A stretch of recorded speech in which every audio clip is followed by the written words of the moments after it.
This is All India Radio. In the program Money Talk, now we bring you a discussion on Indian economy, a bright spot on the dark horizon. The participants are GOPAL KRISHNA Agarwal, Economic Analyst, and ARJUN Chaudhary, AIR Correspondent. Today's topic of discussion is on the Indian economy, and particularly the IMF chief economist stating that India is a bright spot on the dark horizon, and many other such compliments that India is right now enjoying as a result of its economic policy being executed on the ground. So I would like to understand from you what has elicited this kind of response from the IMF chief, especially now that we are seeing recession in Europe and signs of recession in the United States of America. India is part of the global linkages. Why is it that the IMF chief has particularly targeted India for this particular compliment? For this, I think the most important factor that we need to underline and understand is that the pandemic had a severe impact on the global economies. There was lockdown in many countries and there were several restrictions on industrial and other activities. So after that, many of the countries' central banks had come out with certain fiscal stimulus packages. In that, they had infused lot of liquidity to the system. And after some time, when those central banks tried to withdraw those liquidity into the system, major economies went into the recession. So if you look into the current scenario and compare the major developed economies globally with India's performance, you will see that the US and European countries are facing very high inflation. US is facing an inflation which it has not seen in last 40 years. Today UK also has seen after several decades the level of inflation that they are finding themselves. In addition to that, there are recessionary pressures because the oil prices and geopolitical events like Ukraine-Russia war, then lockdown into the Chinese economy, then breakdown into the supply chain. These issues have put Europe and US in a slightly difficult situation. But in contrast to those economies, if you look into the domestic institutions handling of the post-COVID scenario, our central bank and the finance ministry had a very targeted fiscal stimulus to the people who are vulnerable, poor and backward sections. Those poor people were given direct benefit transfers through various schemes of social welfare. And on the other side, our institutions under Prime Minister Narendra Modi ji, guidance and RBI and the Ministry of Finance, we went for stimulus packages in supporting, incentivizing industries. Particularly our PLI scheme, production linked incentive schemes, helped our manufacturing sector to a larger extent. Then National Infrastructure Pipeline, NIP, large investment expenditure from the central government has helped building of the infrastructure, creating demand, in addition to improve the connectivity through the ease of doing business and ease of living, etc. These have helped the economy to a very large extent, and our economy is in a better situation. Even Prime Minister has recently announced the new logistic policy, which will reduce the cost of transportation of raw material and finished good to a very large extent and improve our competitiveness of the manufacturing. So just to be on point right now, you mentioned about infrastructure. That's something that Mr. Pierre Olivier, the Director of Research at the IMF, has pointed out that the projected growth rate for India is 6.8% in 2022 as compared to 8.7% in 2021. But more importantly, Mr. Pierre has emphasized that infrastructure is something that the government of India will have to focus more on in order to maintain its growth in the economy, especially with headwinds that we are seeing, as you mentioned, Europe and the United States. But if you look at the recent IIP figures and the GDP forecast, and for that matter, retail inflation, which is at 7.4%, your IIP is at 0.8%. How do you see India tackling what's happening overseas? Our export is seeing a healthy growth. But the challenge at present in the economy is that we are depending to a large extent on our import for crude oil. Almost 80% of our crude oil requirement is being imported, and that rising prices on the crude oil at the international level has been a big challenge, which is fueling inflation, at the same time making our import bill rise to a very large extent. So the thing is that under the current initiative about that Prime Minister has announced that we are going to go for more and more renewable energy. We have a large potential for solar energy. We are in the process of making our country as a global hub for green hydrogen energy, which lot of initiative is being taking place. So I think this reduction in the price of crude oil will further benefit our industries, and moving towards the renewable energy part will also reduce the energy bill. That will control inflation. At the same time, our continuous focus on infrastructure is going to help the connectivity. And if you see, the number of airports are being built daily, almost 40 kilometers of national highways are being built. Prime Minister's rural roadways are also being built at a very fast pace. This will help the industries, and in the same time, government is also supporting through defense domestic procurement of 65% of our requirement to the domestic producers, and our tenders less than 200 crores have been reserved for our domestic manufacturers. So manufacturing sector is being supported through PLI. 14 sectors are being supported. Infrastructure spending is continuously being increased, and the government is also focusing particularly of controlling inflation. That is, at present we have 7.4% of inflation. That the RBI is the institution which takes care of inflation. They are confident that we will achieve the target of reducing inflation to 6%. The global estimate about GDP growth are at different levels, but domestically we expect that our economy to grow between 7 to 8% in the GDP terms in the coming years, and at present we have achieved the level of 6th ranking in the GDP growth. We are targeting that we will reach to the rank of 3rd level in the GDP globally, and issues like innovation index, we have improved our ranking from 81 to 40. And one last point that I would like to mention here is that Purchase Managers Index, which both in manufacturing and services is above 50 points. So it shows that our manufacturing and services sector is expanding at a good pace.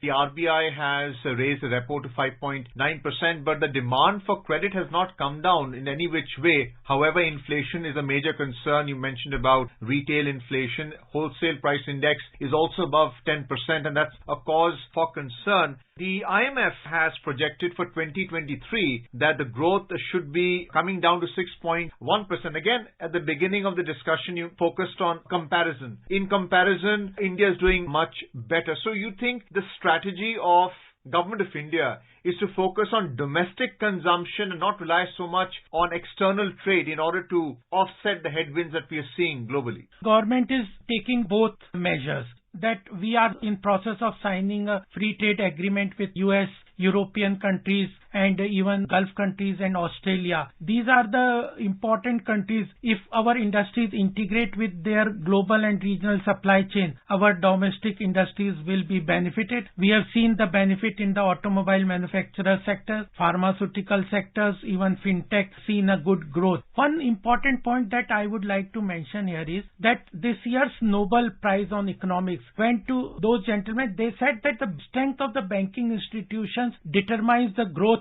trajectory of any country, and I would like to say here that the banking sector from 2014 to current period have seen lot of strengthening. The banks have been capitalized. Their NPA has been reduced. Today, Canara Bank result has come. Its NPA has come down less than 3%. That NPA has been reduced. IBC has been a success story for debt recovery and resolution. So, banking sector's strength is particularly PSU banks are in a very strong position. So, therefore, we are seeing the credit growth.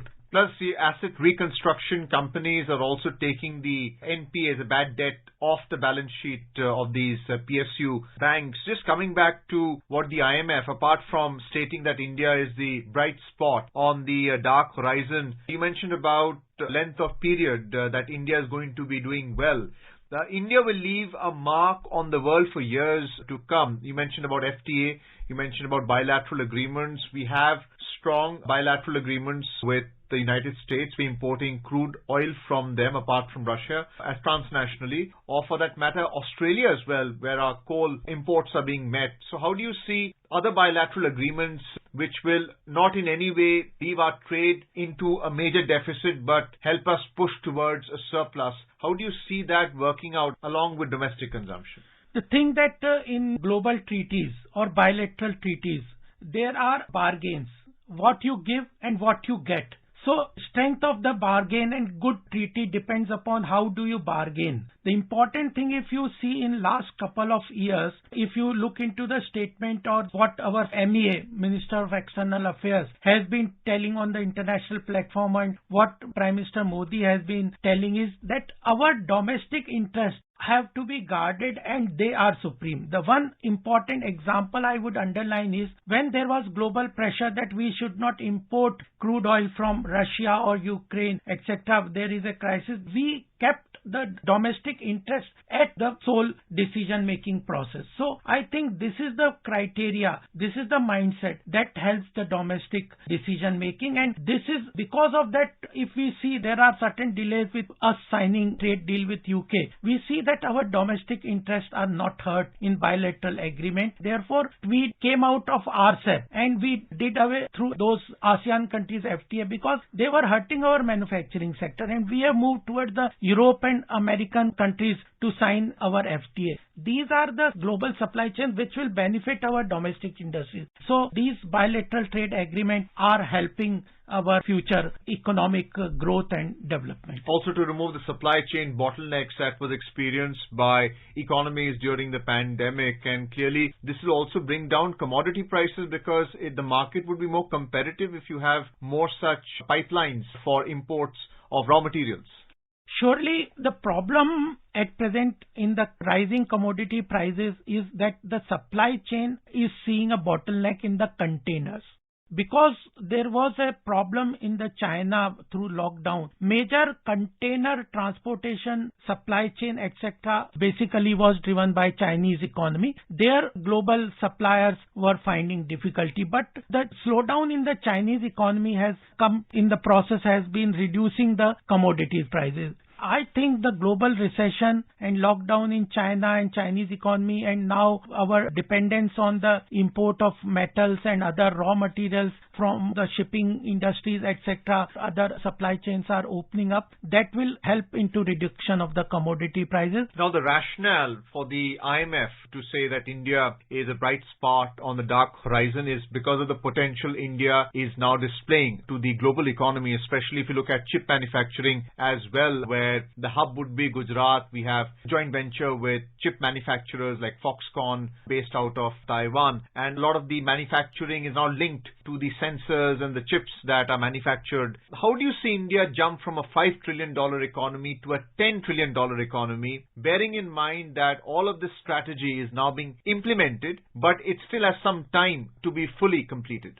The important thing in this development was the cost of competitiveness of our manufacturing sector. And one area which was hampering the competitiveness of our manufacturing sector was logistic cost. Cost of transportation of raw material and the finished product. If you compare with the global level of cost of transportation and domestic cost of transportation, our transportation sector was almost 30-40% higher at the international level. Prime Minister Modi ji has announced a new logistic policy where he has targeted that the contribution of transportation logistics sector to the GDP will be reduced, and it will in impact reduce the cost of transportation for raw material and finished goods to almost 20-30%. That will make our manufacturing sector globally competitive. Second important is that the way our connectivity is developing in road, railways, airways, in itself it will completely smoothen the transportation. The third important factor is the multinodal transportation hub, like one is being built in the Dadri and other, where at a single place you can interchange the transportation from roadways to waterways to railways to airways. This kind together will help reduce the cost of transportation to a large extent and make our domestic industries competitive. Well, Mr. Gopal Krishna Agarwal, thank you so much for being with us on this